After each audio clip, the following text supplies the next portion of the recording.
अगर आप भी लेना चाहते हैं देश दुनिया की तमाम जानकारी तो आज ही सब्सक्राइब करें हमारे चैनल को। साथ ही नीचे दिए बेल आइकन को जरूर दबाएं ताकि हर अपडेट आप तक पहुंच सके।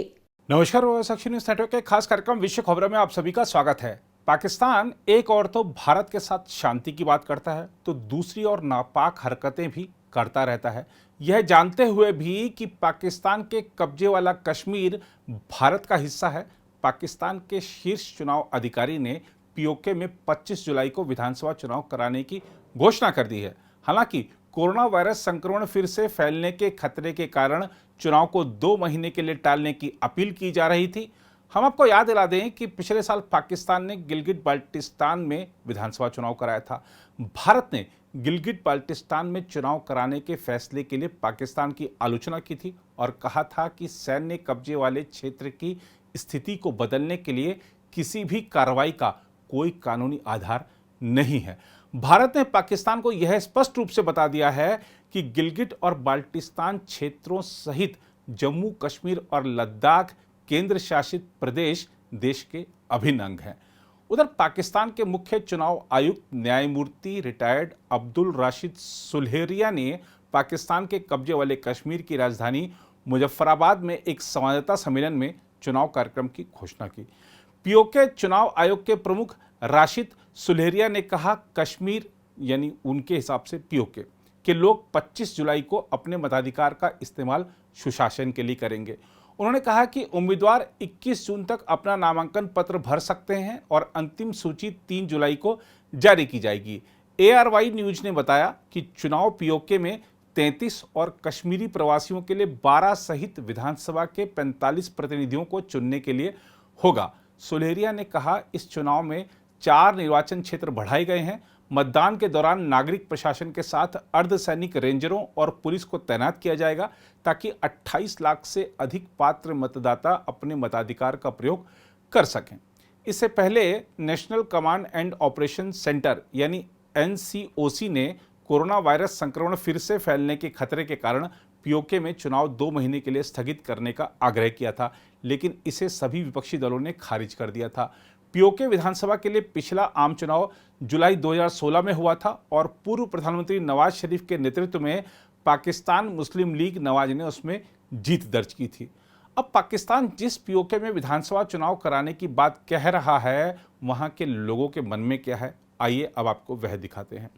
पाकिस्तान सरकार और पाकिस्तानी सेना के खिलाफ यहाँ के लोगों में गहरा आक्रोश है। समय समय पर यहाँ के लोग चीन की ओर से प्राकृतिक संसाधनों के किए जा रहे दोहन के खिलाफ आवाज उठाते हैं।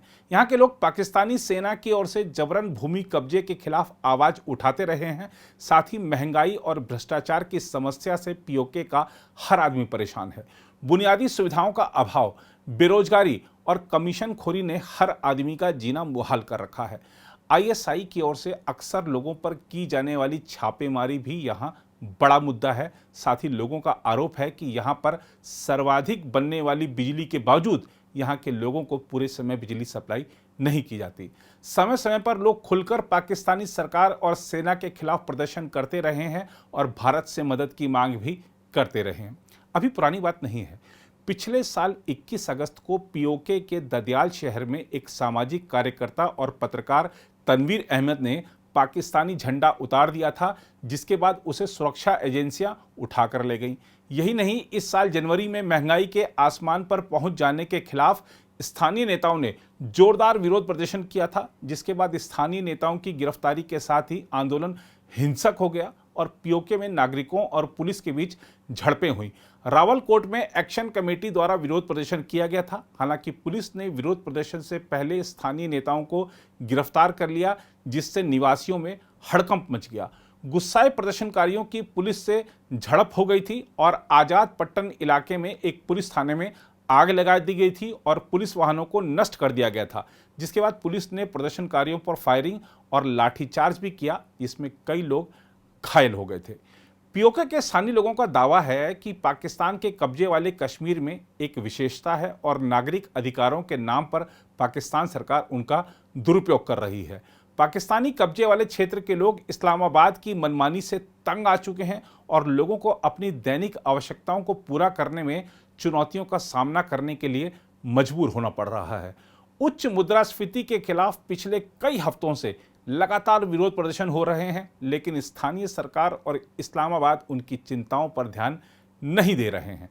इसके साथ ही मुजफ्फराबाद शहर में बड़ी संख्या में हाल ही में स्थानीय निवासियों और राजनीतिक कार्यकर्ताओं ने पाकिस्तान अधिकृत कश्मीर में नीलम झेलम जल विद्युत परियोजना के निर्माण के खिलाफ बड़े पैमाने पर विरोध प्रदर्शन किया, जिसके बाद पाकिस्तान सरकार ने बलपूर्वक उनकी आवाज को दबाने का प्रयास किया। यही नहीं, Jammu Kashmir national students federation द्वारा जंदाली में खुद को पाकिस्तान के चंगुल से मुक्त कराने के लिए एक विशाल रैली का आयोजन किया गया था। आइए जरा दिखाते हैं आपको इस रैली में क्या क्या कहा गया था।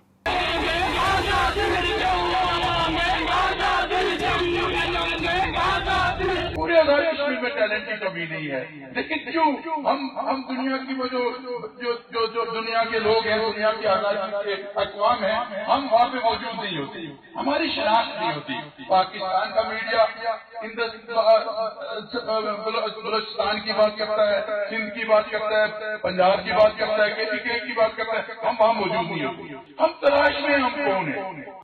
उधर जहां तक पीओके के बारे में भारत के रुख की बात है, तो बार बार यह स्पष्ट किया ही जा चुका है कि पाकिस्तान के अवैध कब्जे वाला कश्मीर भी भारत का अभिन्न अंग है। आइए आपको दिखाते हैं, जब जम्मू कश्मीर से अनुच्छेद 370 हटाया जा रहा था, तब भारत के गृह मंत्री अमित शाह ने संसद में क्या कहा था। इसलिए एग्रेसिव हूं कि जम्मू एंड कश्मीर के पीओके को आप भारत का हिस्सा नहीं मानते हो क्या? एग्रेसिव ना हो, जान दे देंगे इसके लिए। क्या बात कर रहे हो आप? एग्रेसिव होने की क्या बात कर रहे हो? जान दे देंगे इसके लिए। बहरहाल जहां तक यह सवाल है कि पाकिस्तान पीओके में चुनाव कराकर क्या हासिल करना चाहता है, तो हम आपको बता दें कि कश्मीर मुद्दे को लेकर पाकिस्तान भारत के लिए परेशानी खड़े करने के प्रयासों में कमी नहीं लाना चाहता। दूसरा, अभी पीओके में नवाज शरीफ की पार्टी का शासन है, तो इमरान खान सेना के सहयोग से हर जगह से नवाज की पार्टी को हटाकर अपनी पार्टी को सरकार में लाने की कवायद में लगे हुए हैं। पाकिस्तान कश्मीर को लेकर कितना बेचैन रहता है, इसका अंदाजा इस बात से भी लग सकता है कि पाकिस्तान के विदेश मंत्री शाह महमूद कुरैशी ने कश्मीर के मुद्दे को उठाने और इस पर समर्थन हासिल करने के लिए इस्लामाबाद में अगले साल मुस्लिम राष्ट्रों के विदेश मंत्रियों की बैठक बुलाने की घोषणा की है। शाह महमूद कुरैशी ने कहा, अगर ईश्वर ने मुझे मौका दिया तो मैं कश्मीर के मुद्दे पर समर्थन जुटाने के लिए मार्च 2022 में इस्लामाबाद में मुस्लिम राष्ट्रों के विदेश मंत्रियों की बैठक का आयोजन करूंगा।